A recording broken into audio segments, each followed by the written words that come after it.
unsere Geschichte. Ditmal vertellen wir noch was mehr von dem sogenannten Buchstabenkrieg in der oldkolonischen Gemeinde in Mexiko. Nicht um beschuldigend oder spätes Wort darüber zu sagen, aber um besser verstehen lernen, was dort Brücken vom verplattlichten Alphabet an unsere Schulen, an unsere Sprache und an unsere Geschichte getan hat. Und dann vertellen wir noch weiter mehr von der Arbeit an der Cardenas-Regierung in Mexico City, während die Mennoniten ihre Schulfreiheiten. Wir haben letztes Mal davon vertelt, wo der Älteste der Blumentoler und Blumenuter auf der Manitoba-Kolonie im Fahrjahr 1943 dort teilnehmen am Abendmahl aufgesagt hat. Und das Abendmahl aufsagen verursacht sehr viel Konflikt zwischen Gemeindengliedern für eine lange Zeit. Und als dort mal bloß noch weiter mehr Abruhr gibt und doch nicht die Lied an Blumenthal und Blumenurt zwingen können, sich dort zu checken, dass sie den reichmäßigen Namen A nicht mehr brücken sollen in ihrem Schulunterricht, dann versucht der Älteste noch weiter was anderes. Das wäre ja immer so, dass die Oms im Fahrjahr immer 2 und 2 alle Dorfschulen besuchten oder untersuchten. Aber nur diesem großen Abruhr, den der Älteste verursacht hat, durch die Blumenthaler und Blumenurter dort oben mal aufsahen, wenn sie nicht beigeben wollen, mit dem gemerkten A in ihre Schulen zu lehren, dann seht er die Oms dort auf, die Schulen in Blumenthal und Blumenurt zu besiegen. Mehrere Jahre kriegen diese beiden Schulen keinen Predigerbesuch. Aber nach etlichen Jahren fängt der Predigerbesuch sich auch wieder an diese beiden Schulen an. Ich glaube, das fängt ungefähr so an. 2 Predigers waren sich einig und besuchten diese beiden Schulen einfach doch mal weiter, ohne vorher da viel von zu reden. Das wären Prediger Abraham Deck und Prediger David Wieb. In scheinbar freuten alle anderen sich dort auch. Dann in Blumenurt und Blumenthal erst nachher niemals weiter was gewasst wer in ihrem A-Lehren. Und der Predigerbesuch kam weiter pünktlich jeder Jahr die Schulen besuchen in diese beiden Dörfer. Der Älteste hat scheinbar abgegeben an die Blumenthaler und Blumenurter, aber er versucht dort fair zu gehen, dass man in andere Dörfer nicht auch noch weiter anfangen soll mit A-Lehren. Und was ich hier nu wieder noch vom sogenannten A-Lehren oder vom Buchstabenkrieg, so als Schullehrer David Harder das nannt, vertalen will, das fällt mir ein bisschen schwer, wie es zur gleichen Zeit auch noch weiter so ein bisschen von meiner eigenen Geschichte ist. Aber ich will dabei versuchen, sachlich zu sein, nicht aufsichtlich wem persönlich zu dich bekommen.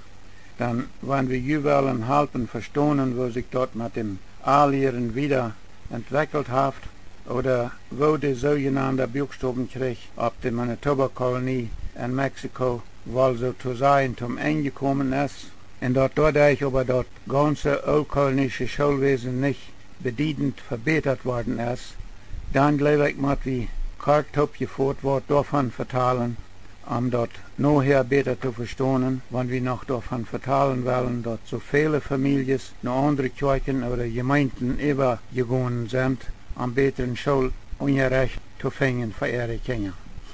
Weil dort sogenannte A-Lehren sozusagen zu einem Sinn gemerkt worden wäre, ist doch vor vielen Jahren so ein bisschen Konflikt zwischen den oldkolonischen Menschen gewesen, die ziemlich viel Missverständnisse verursacht hat.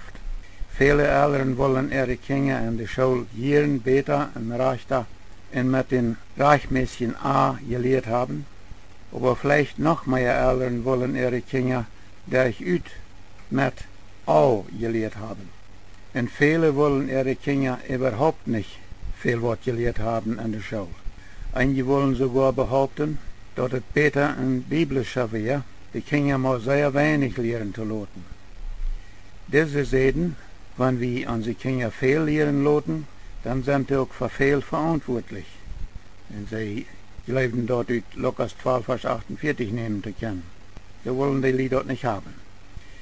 Willst du aber noch immer so viel Lied werden, was jeden bessere Schulen haben wollen für ihre Kinder und auch jeden bessere Rechter gelehrt haben wollen, haben immer weiter viele Dorfsämter von den sogenannten A-gelehrten Schullehrer meiden wollen für ihre Schulen. Einen Sommer kamen mal de Darbsamter van 7 Darpen en wollen mij als ihren Schullehrer meiden. En wenn ich dann zu so einem Schuldenamt sehe, ich will all gar nicht noch an einem anderen Darb anfangen mit Schulholen, wie es dort doch weiter Schwierigkeiten geben wird, dann sehen die immer, dort erst dann uns Problem, nicht dient. Warum sage ich das hier? Um bloß zu sagen, dass dort trotz all dem Jähen werden, zu alle Tiden doch noch immer viel Lied wären, die ihre Kinder besser und rechter gelehrt haben wollen.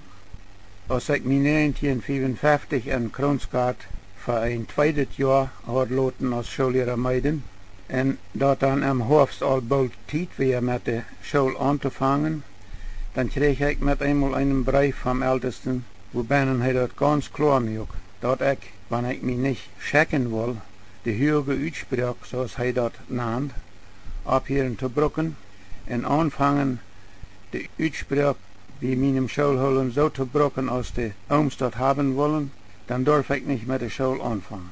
Und wenn ich doch anfangen würde, und wieder die höhere Uitspraak brocken, so sei das nannt, dann wüsste ich, wo ich zu Stonen kommen würde. Und wenn der Älteste so einen Uitdruck brockt, dann wisst wie alle, was das meint. Das meint, dann würde er das so angehen, dass die gedreibte Person wird von der Gemeinde ausgeschlossen worden. Also dat rechtmäßige juridische Art zu brocken, wir so gestempelt worden, als wenn das wat wäre, was zum Hochmutchen oder Weltelchen gehört. Und dort von unseren Vorvätern gemerkte auch zu dem Demutchen gehört. Als ich diesen Brief gelesen habe, dann ging ich damit zum Darbschuld heim, leid an den Lesenden seht, wenn ich so gedreift war von der Gemeinde ausgeschlossen zu worden, dann fange ich nicht mit der Schule an. Dabei lasse ich mich noch nicht ausschließen. Die Schule soll erst all am einen Weg anfangen. Die Bürgers im Darb werden alle Druck mit ihrer Arend anbringen, dass wir Mäden an der Draht steht.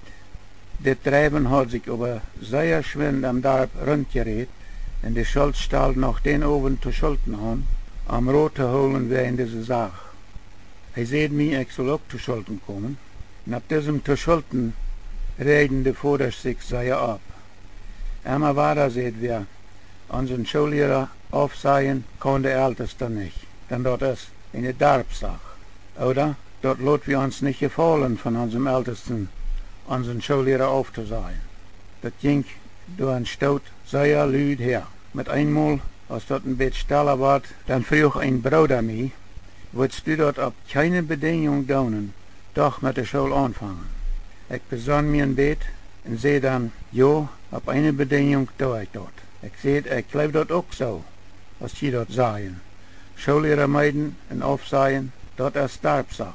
Aber dort halt jü nicht, dort halt mi nicht. Wenn die mi dort seien und wenn die jü dort hier einer den anderen seien. Das macht je dem Ältesten selbst seien. Und dann frug die Schuld, wenn wir dem Ältesten dort seien waren, dann warst du Schule holen? Und ich sagte, jo, wenn die arm seien, was die hier ein ander seien, und was die mir hier seien, dann hol ich wel ich Schule. Dann hab die mich dort aufgenommen. Dann muss der Älteste mit jü verhandeln. Und dann wird geratschlossen über, wer dem Ältesten dort wird seien fahren. Dort wird weiter sehr lüd. Die abgereihte Voders hatten allerhand harde wir zu sein, wo dem Ältesten dort klar gemerkt worden soll, dass es nicht seine Sache wäre, ihren Schullehrer aufzusehen. Als das weiter einmal ein bisschen stiller wird, dann frug ich, warum will die Hand fahren, zum an dort sein? Die Schuld frug, wo selbst können wir an dort sein? Ich sagte, wenn die Hand fahren und an dort so stur sein, als die dort hier bereden, dort kann ich schaffen. Sie sollen an dort nicht mit einer Tür persönlich stur sein fahren, aber ab Code mit anständiger Wert an dort schreiben. Und dann kam die Frau, wenn wir am Schreiben waren, was wir hier berät haben, dann warst du Schule holen? Und ich sagte, jo, mir ist dort viel lieber, dass je dem Ältesten dort schreiben, als dass je einen Sohn abgerecht hat, durch fahren und an dort sein.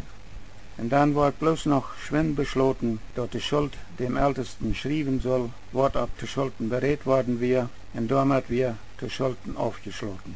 Aber den nächsten Abend wird die Schuld alltätig bei uns und will haben, ich soll den Brief schreiben für ihn. Aber ich sehe ihm, nee, dort wir beschlossen, dass du das sollst und das musst du tun.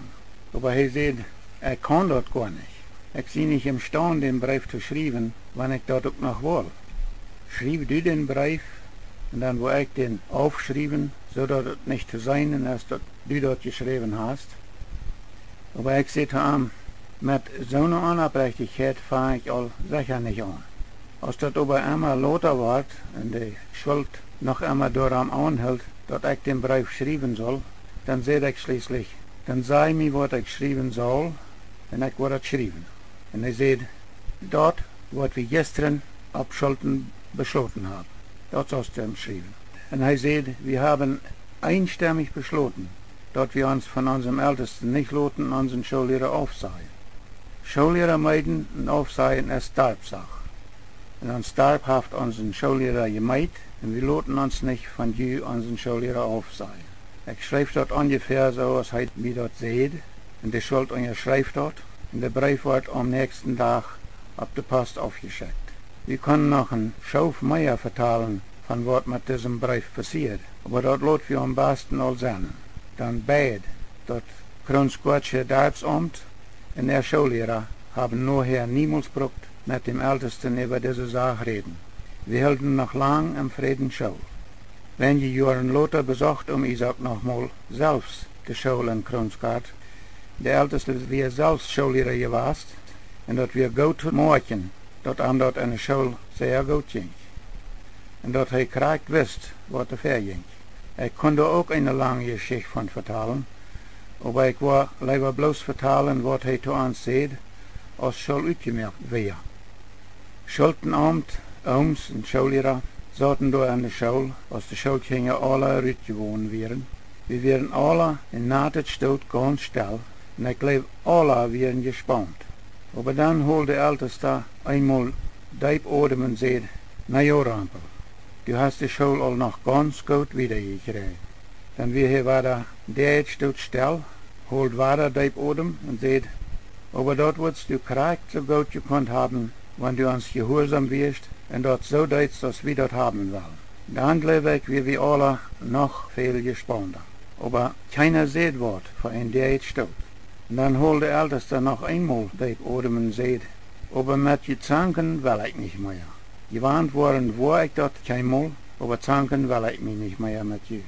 Als sie das gesagt hat, dann nahm er von uns alle Aufscheid.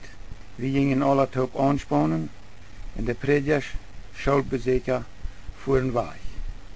Ich freut mich, dass der Älteste auf diesen Weg mit uns Fried gemerkt hat. Und ich freue mich auch von dir noch einmal dort. Dann damit ist je sozusagen die jahrelange Buchstabenkrieg auf der Manitoba-Kolonie in Chihuahua zum Ende gekommen. Nachher haben mehrere Tage angelehrte Schullehrer gehabt, ohne dass es besondere Schwierigkeiten darin gegeben hat. Oder wir hier und dort doch noch mal einen Prediger, der einem angelehrten Schullehrer ein Bett darin vermont, dass er mit anlehrt, aber dort wir alles. Ältester Henrich Dick vertelt mir noch mal selbst, dort, als er mit einem jungen Prediger eine so eine Schule besucht hat, und der junge Prediger dem Lehrer so ein Bett vermont hat, dann hat er den Prediger freundlich angekickt und gesagt, ich habe in Rheinfeld, Manitoba auch mal 4 Jahre mit gelehrt. Und die Vermahnung hat ein Kartet eingenommen.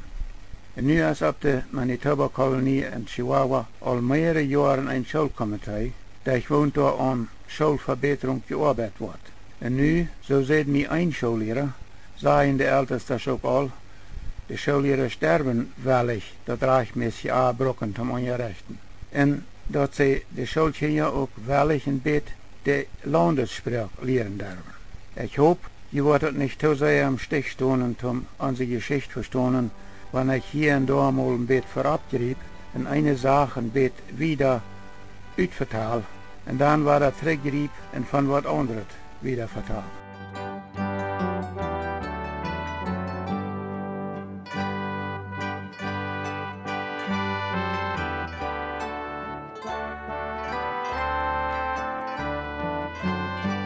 En nu war dat terug nog wo Oms, Vorsteher und deutsche Botschafter Taub daran arbeiten, die Mexiko-Mennoniten dem Deutschtum anzuschließen.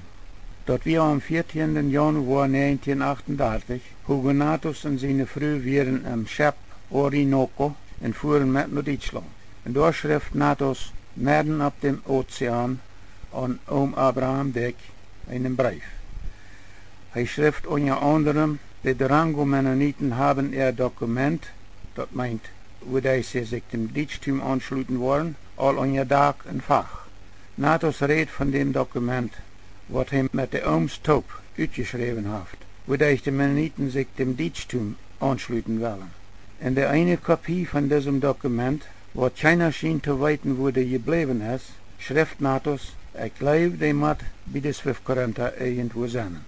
Auf andere Städten in Huguenatus seine Brief an Vorsteher und Oms schrift er davon, dass die Mennoniten, wenn sie sich erst worden dem Deutschtum angeschlossen haben, allerhand verschiedene Hilfe von Deutschland worden kriegen können. Nicht mal bloß deutsche Pässe und andere Hilfe zum Uitwandern nach Paraguay, wenn das was kommen soll, aber auch Hilfe mit ihren Schulen verbessern, wenn sie was da sein wollen.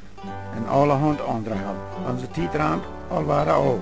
Nächstes Mal vertellen wir noch mehr von den altkolonischen Delegaten und der deutsche Botschafter hier im Taubarbeiten in Mexico City. Und von wo ihrens die dort nehmen, dort die Mennoniten vielleicht würden uitwandern machen. Und von wo sie wieder arbeiten an der Cardinals Regierung. Was nächstes Mal? Ich sehe George Rempel.